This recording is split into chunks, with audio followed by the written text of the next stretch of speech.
পাকছে কিছু কিছু টমেটো, আবার কিছু কিছু টমেটো ফেটে যাচ্ছে। এই ফেটে যাওয়াটা কি সমস্যা, এটা সমাধান করার।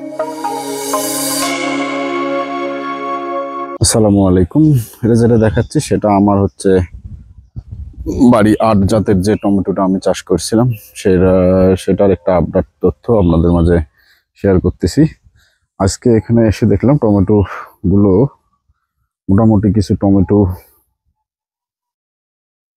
পাকছে এবং কিছু কিছু টমেটো আবার এই যে ফেটে যাচ্ছে। এটার স্প্রে করতে হবে এটার জন্য, অর্থাৎ এর এই যে পাকা শুরু করছে, এই যে পাকছে কিছু কিছু টমেটো, আবার কিছু কিছু টমেটো ফেটে যাচ্ছে।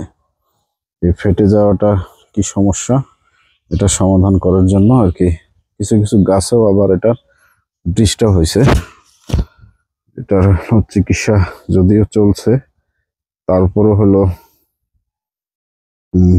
টমেটো গুলো যেগুলো আগের ছিল এগুলা এই যে অলরেডি এই যে পাক ধরা শুরু করছে এবং এই টমেটো গুলো আজকে আমরা হারভেস্ট করব। এই যে এই টমেটো গুলো আজকে হলো হারভেস্ট করা হবে। এখানে যে টমেটো গুলো আছে আমি দেখাই, এরকম বেশ কিছু টমেটো আছে যেগুলো হলো হারভেস্ট করার মোটামুটি উপযুক্ত হয়েছে।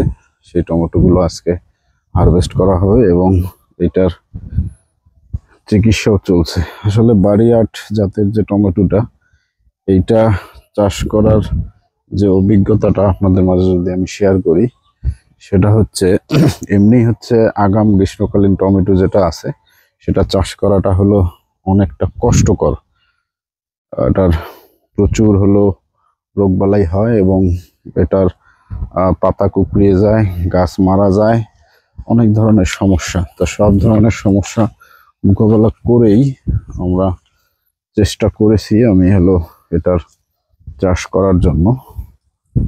এখন দেখা যাক তো বাজারে যে হারে কীটনাশকের দাম এবং হলো সারের যে কৃত্রিম সংকট একটা সৃষ্টি হয়েছে, এটার কারণে কৃষক অনেক আসলে ক্ষতিগ্রস্ত। আমাদের মতো যারা ছোট্ট ছোট্ট উদ্যোক্তা আছে তারা কৃষি থেকে বলা যায় না হয়তো এক সময় মুখ ফিরিয়েও নিতে পারে।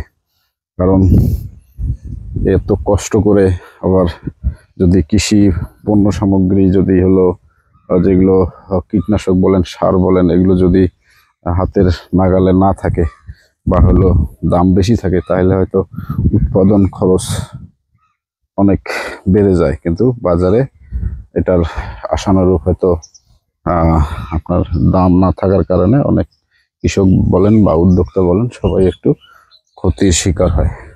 এই যে টমেটো গুলো যেটা দেখতেছেন এবং মোটামুটি টমেটো আছে, আবার গাছগুলোতে প্রচন্ড ধরনের সমস্যাও হয়ে গিয়েছে। এখন দেখা যাক এখন এটার কি করা যায়। এটা হয়তো কোনো কৃষিবিদের সঙ্গে ভালোভাবে বুঝে এটার সঠিক চিকিৎসা এখন নিতে হবে, না হলে পরবর্তীতে অনেক সমস্যা হয়ে যেতে পারে। তো ঠিক আছে, ভালো থাকবেন সকলে, ধন্যবাদ, আসসালামু আলাইকুম।